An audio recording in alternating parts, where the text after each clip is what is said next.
Thank you to all of you. You look kind of squeezed in there. I won't make any airline jokes about seats. I think that I will start on modernizing our aviation infrastructure.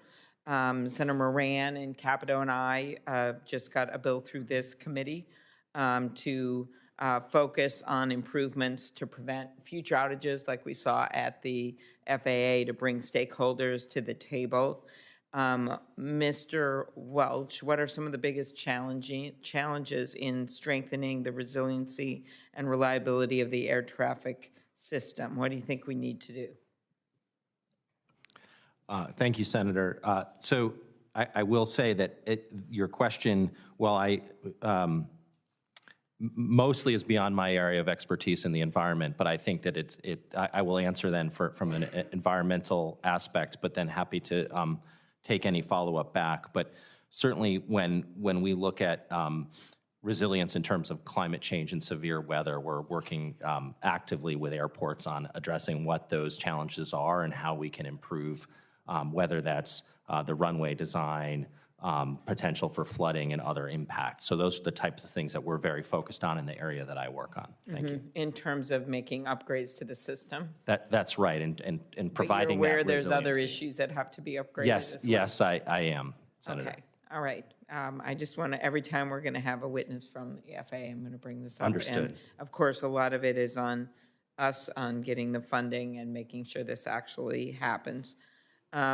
Maybe Mr. Hageman and Mr. Welch, decarbonizing commercial flight is one of the greatest challenges, as you know, that the airline industry has ever faced. Renewable fuels are a key pathway. Secretary Vilsack is a big believer, as am I, in this as one of our solutions. In your testimony, you note that the biggest opportunity to make progress toward net zero by 2050 is sustainable aviation fuel. What more needs to be done to increase the supply of sustainable aviation fuel to meet future demand? Thank you. So yeah, that's absolutely correct. We believe that sustainable aviation fuel will be a very large part of getting the whole aviation industry to net zero flight by 2050. There's no silver bullet here. There's not one single thing that is going to work. Alternative fuels like hydrogen most definitely play a role as well, but we think sustainable aviation fuel can address really the largest part of the commercial aviation industry. And then on top of that, it's the pursuit of super efficient aircraft as well as super efficient propulsion systems to make sure we consume as little as possible as we can from those sustainable aviation fuels. Okay, very good. Mr. Miftakhov? I like people with a lot of vowels in their name, so good name. I'm focused on some of the plane, all of the new technology and what we're seeing, in part because Cirrus is based in Minnesota. It was founded in a barn in 1984 in Baraboo, Wisconsin, and the company revolutionized safety, as you know, with their parachutes. It saved many lives. I've been at Cirrus several times, but also we have a company called Ballistic Recovery Systems in St. Paul. I've been there as well, that makes these parachutes that are incredible, that are attached to these planes, and there have been numerous incidents where planes have had problems and these parachutes have launched.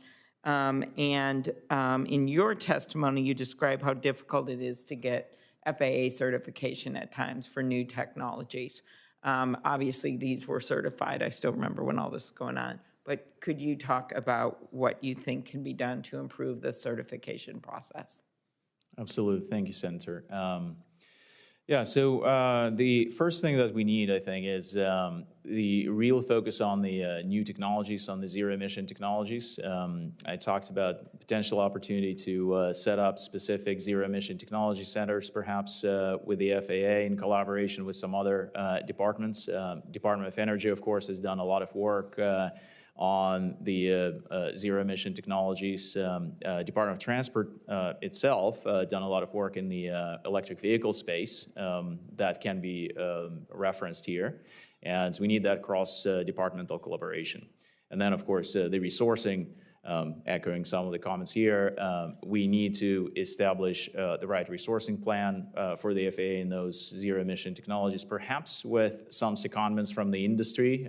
Some other markets have shown that this could be an effective way to quickly ramp up the resourcing, and it is in industry's interest to support that. So perhaps that's part of the solution. Okay, I'm out of time, and I'll put on the record some questions about aviation workforce. To me, the answer is we're working on, bills have been introduced here. I've got some ideas.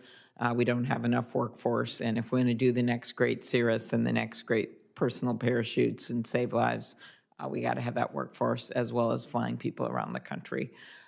So thank you very much, and keep up the good work.